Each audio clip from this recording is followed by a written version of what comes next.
Assalamualaikum warahmatullahi wabarakatuh. Perkenalkan, nama saya Fakih Adli Alvan dengan NIM 12022223202 dari kelas SI 4607. Pada kesempatan kali ini, saya akan menjelaskan materi tentang selecting the right technique. Pada materi kali ini, yakni membahas tentang bagaimana memilih untuk pengujian yang tepat berdasarkan berbagai faktor. Pertama, teknik pengujian harus dipilih sesuai faktor dengan objek yang diuji, dan apakah itu komponen atau sistem.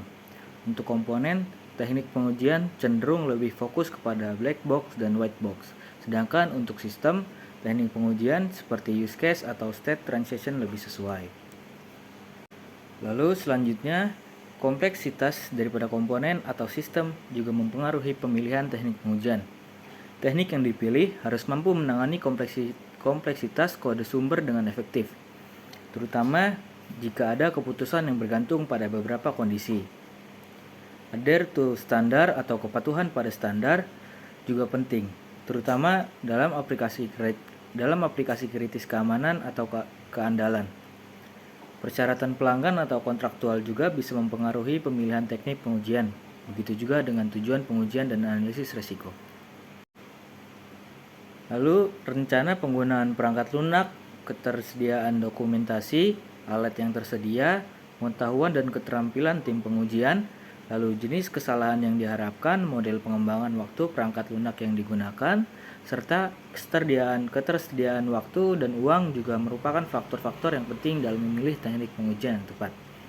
Pemilihan teknik pengujian harus dipertimbangkan dengan cermat berdasarkan faktor-faktor ini untuk memastikan hasil pengujian yang memuaskan dalam waktu dan biaya yang terbatas. Lalu selanjutnya ada faktor-faktor yang mempengaruhi teknik uji. Yang pertama ada type of test object. Jika objek uji adalah komponen, gunakan teknik uji fungsional black box seperti analisis partisi sama dengan analisis nilai batas. Jika objek adalah sistem lengkap, lalu gunakan uji kasus atau pengalihan kebangkitan jika objek uji merupakan bagian dari interface pengguna sistem. Fokus testing non-fungsi lebih dominan seperti uji kebijakan. Lalu selanjutnya ada complexity of the component system. Kemampuan teknik uji yang dipilih bergantung pada kompleksitas kode sumber. Jika keputusan dalam kode berasal dari beberapa kondisi, testing pengambilan keputusan sederhana tidak cukup. Lalu selanjutnya ada adherence to standar. Standar industri dan perundang-perundangan bisa menentukan teknik uji yang harus digunakan dan tingkat pelaksanaan yang diperlukan. Ini biasanya berlaku untuk aplikasi kritis, keamanan, atau di mana kebijakan adalah utama. Lalu customer or contractual requirement. Pelanggan mungkin menetapkan teknik uji dan tingkat pelaksanaan yang diperlukan. Ini memastikan bahwa paling sedikit uji yang ditetapkan dilakukan dalam pengembangan, yang mungkin menyebabkan lebih sedikit gagalan saat uji penerimaan. Lalu selanjutnya ada testing objektif. Fokus uji bervariasi banyak. Fokus dapat berada pada karakteristik fungsional, seperti lengkap, benar atau sesuai, atau pada verifikasi bahwa arsitektur atau komponen yang dipilih telah secara lengkap dan benar diimplementasikan dan yang memenuhi spesifikasi. Lalu ada risk analysis, yaitu risiko yang diharapkan menentukan lebih atau lebih banyak kegiatan uji. Komponen yang tinggi risiko perlu dites dengan tingkat kejelasan yang lebih tinggi dan menggunakan teknik uji berbeda dari komponen lain. Selanjutnya ada planned software usage. Analisis risiko termasuk penggunaan sistem atau komponen yang dipilih dan juga mempengaruhi prosedur uji. Contohnya, aplikasi yang menilai pendaftaran ke pelatihan lanjutan akan dites lebih ringan daripada aplikasi yang mengontrol distribusi daya di rumah sakit. Satu uji sederhana mungkin cukup untuk yang pertama, sedangkan yang kedua mungkin harus disertai oleh kombinasi teknik uji dan tingkat pelaksanaan yang verifikasi tinggi. Lalu selanjutnya ada available documentation. Jika dokumentasi dengan model atau spesifikasi yang terformulir tersedia, mereka dapat langsung diimpor ke alat untuk menggali kasus uji. Ini mengurangi usaha yang dibutuhkan untuk menggambar dan menulis kasus uji. Jika dokumentasi tidak terupdate atau tidak tersedia, Testing eksplorisasi dapat membantu Anda mengumpulkan informasi tentang objek uji dan menggambar uji awal. Lalu selanjutnya ada available tools. Uji tanpa menggunakan alat yang diperlukan tidak disarankan. Dari alat analisis statistik yang mencari anomali dengan dalam kode hingga alat untuk menggambar dan menjalankan kasus uji.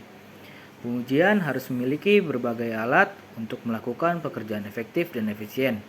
Selalu pilih teknik uji yang dapat diukurkan oleh alat jika Anda dapat.